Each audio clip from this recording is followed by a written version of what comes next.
I thought it would be cool if we looked at a little bit of the definition control, because this is like a thing. But actually tried it with sort of two very different sounding guitars and two very different sounding profiles. Ooh. Do we have those? Sure, with us? Them right here. We're like, this is bizarro world because we're like. I know you guys have like the wrong guitars. Yeah, that just seems. Are you gonna make me play metal and him play ambient worship music? It worked for the intro, but I don't know if it works for the rest of this. Did it work for the intro? It worked. The jury's out. Yeah. Sooze, what's your favorite 18-watt custom? Oh, like 1.3 or 1.3? Yeah, pretty good. Oh, did I delete 1.3? Here we go. Do you want to grab that guy, and then we'll sure. I'll do my little. You want to swap? Yeah, let's swap. Yeah. Oh boy. Look at this. Do I need to tune this? Probably. I tuned it a little bit. Okay, so we never talk about guitar on this podcast, so we can change that now. Sooze, this is the 18-watt custom 1.3. Can you play that for us on what is a lovely Greco gold top? Right. What chord progression should I play? Let's do this. You tell me. Chord progression by committee. This should be good. We've never done that before. You give me the first two, and you give me the last two. Well, okay, but we need to... It's exciting. But we don't want... Okay, we did... Just say a number. Right. Just do a number system. Okay. You can decide the key that makes the most sense for you. Okay, I'll say 2. Oh. We'll go 2, 6.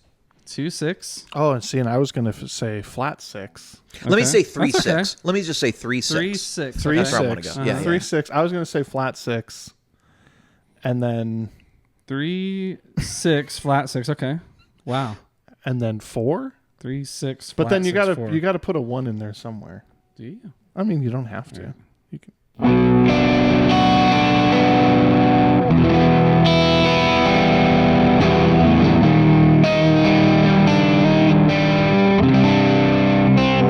Nate can make anything sound good. That's good. That's an odd progression. I love It is an odd progression. Throw that. So here we go. We got a nice little.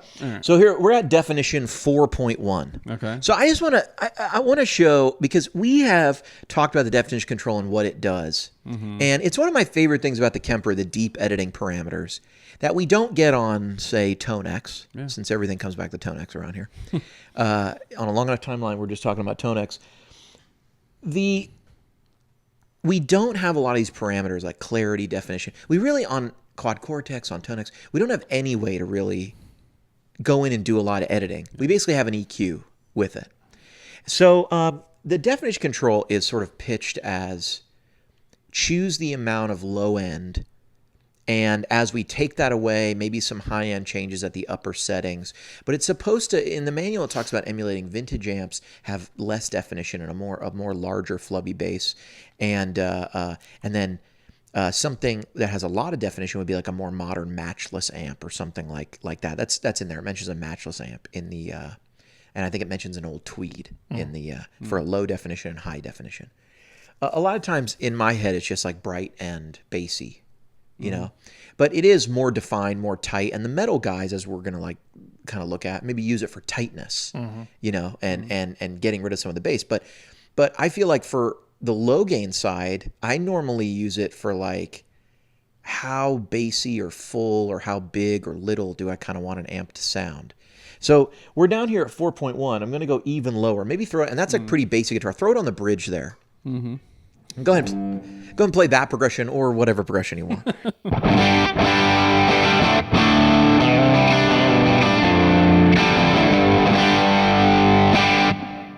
Okay, little Marshall amp, nice nice bassy amount. I'm going to put this up to 8 on the definition.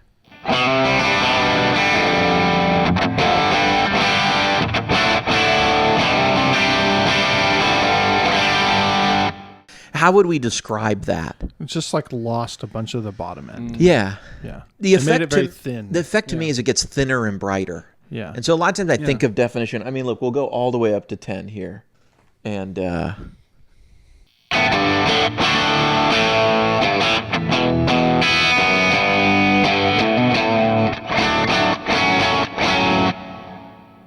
0. I mean, it's like not usable. Very It's powerful. so it's so weird. But the low, these like 3.5. It's almost like you're changing the size of the cabinet and covering it Yeah. with a blanket or Yeah, not right, at the right. same time. I asked one time what the definition control, and I was told, like, imagine you could change the size of the components.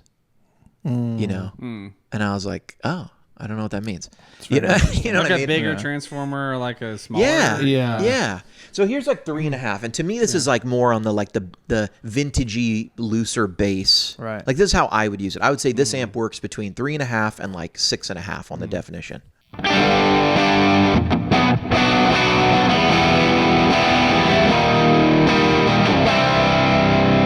I tried it again. It's good progression. You know, rocking. Like, Yeah. I dig that. And then 6.5, we get like Voxy small.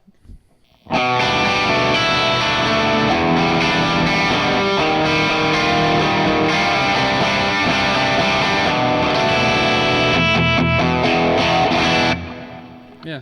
And that's kind of a dark sounding guitar too. Like for reference. All right. Yeah. Let's try one of John's Metal. creations. And should I mean, what do you want here, John? You want like the EVH red, or do you want like No, give me like a boogie. You're partial to the boogie, huh? I like the boogie. Well, the boogie has a lot. The boogie 7.2, MK7.2. Do the that's fine.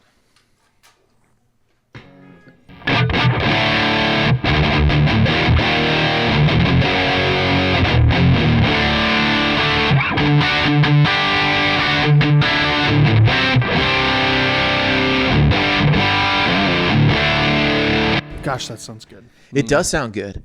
Now, you're at 5.7. That's how you created it. Okay. Or at least that's how it's saved. Who knows? how it's saved. Yeah, that's how it's saved. Do you remember doing any adjustments to the? Is this a parameter you use for like how do you understand this? Because a lot of these parameters, like the clarity and stuff, a lot of them will make a distinction in the manual. You know, like this works with more. Like the more gain you use, the more this will work. Yeah, most of the so when you profile an amp like this, it automatically sets the clarity somewhere. Definition. Well, and the definition. Okay. But I don't typically mess with them Right. unless it doesn't sound like what I just. Sure. My main sure. goal is does it sound like what Yeah. the amp? Yeah. That's the main goal. Sure. So But like when you just pick Yeah. up another guitar, like I always use this as like I'm picking up a guitar and I need to change the sound to whatever, which is like why I always, sometimes people, maybe like worship tutorials, they deliver a lot of times a single coil and a humbucker version of stuff. oh Because you do need, a lot of times you do need some change. I tend to like guitars that like work all together. Like it's one of the reasons I've gravitated towards Sir guitars. I feel like all of their pickups are very well balanced. You could grab the P90s or the humbuckers or even the heavier guitars, and you kind of just get, it's like obvious they're using the same reference amp. But that amp, that like guitar, like Sooze is playing, is like an 80s Les Paul. It feels like it's way darker than it should be, but it's cool. You know what I mean? yeah. So like I don't know. I use so anyway. You don't use it a ton to like dial in exactly what you want, different guitars or whatever. No, I really don't. I mean, I think I like the difference of the different guitars too. Yeah. Like if I pick up another guitar, I'm not trying to make that guitar sound like the one I just was playing. I want it to be different. Right. You know what I mean? That's why you grabbed it. That's why I grabbed it. Right. What about you, Suze? What do you use it for? Definition. Yeah. Like how do you view it? I know this is like not accurate, but I always thought of it as like a tilt EQ. Yeah. Like a little less. I'm sure Yeah. that's not what it's doing. Like but that's how it feels. It's more brighter on one sophisticated, end yeah. with not a Yeah. lot of bass, and then like woofy and darker Yeah. on the other. Yeah. I typically would reach for it on bright profiles. That's when I go for it the most. And you go down. I go down. Yeah. Just because it's like I don't want to mess with like treble and presence and then You want to cover compensate that for- cabinet with a blanket a little bit. Yeah. Like Yeah. what if you just like Or give it a little heft. Yeah. Sometimes there's not enough like low end and things Yeah. sound real. Yeah. Yeah. And So similar to how I would use like a cut control. It's the same. It's like, gosh, that's bright. I'll go to the Ah, definition, just yeah, back yeah, it off, yeah, and yeah. then Right. usually good. Yeah. I tend to use it the most when you get to a gain range where I'm upping the gain and then I go, oh, this could use less bass. Like the bass needs to be going down as I go up in gain. So you like go up on definition a little bit. yeah. Yeah. Yeah. And I tend to just prefer it because sometimes on the amps you can't get rid of any more bass or whatever. So like on a Marshall, maybe I've got the bass already at 0 on the normal channel. And one of the great things about a Kemper, you take a normal channel of a Marshall and it's like too dark and you just up the definition a bit and it's like, oh, it still sounds like the normal channel, but it's like kind of way better. Like you just gained enough clarity that it's not so, So I look at it like on Tone Junkie profiles, I want like less bass when you're at that 3 or 4 mark. And especially when you're at the 5. Like stuff needs to be getting a little tighter. On the gain, you're saying? Yeah. People are saying, but HW, you only profile clean. Well, now we have these. Yeah. These are decidedly not clean. Right? Play this one more time so we can hear.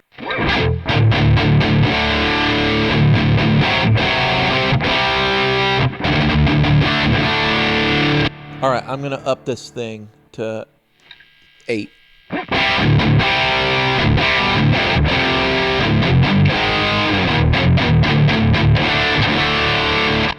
Right. So the bottom end is tighter Yeah. because it's not so boomy Yeah. on the chugs. The chugs to me, it's like we said, we did this clarity video. Yeah. It's like, who did I say said that thing? I think it was I can't remember. Steve Stevens. He's like, but listen, there's treble in my bass. And it hits the low strings, do do do do, and it's like that. But play, you hear more. It's like a more defined.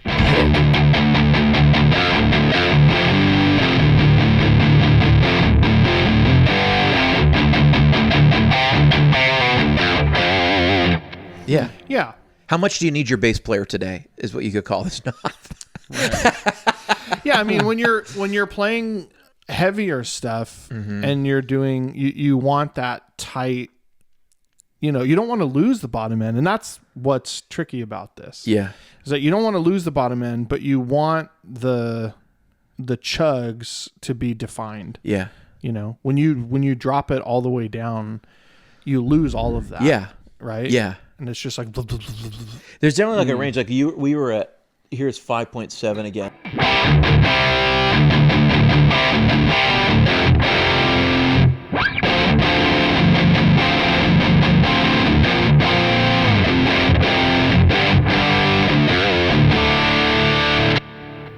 Yeah, play a little more there.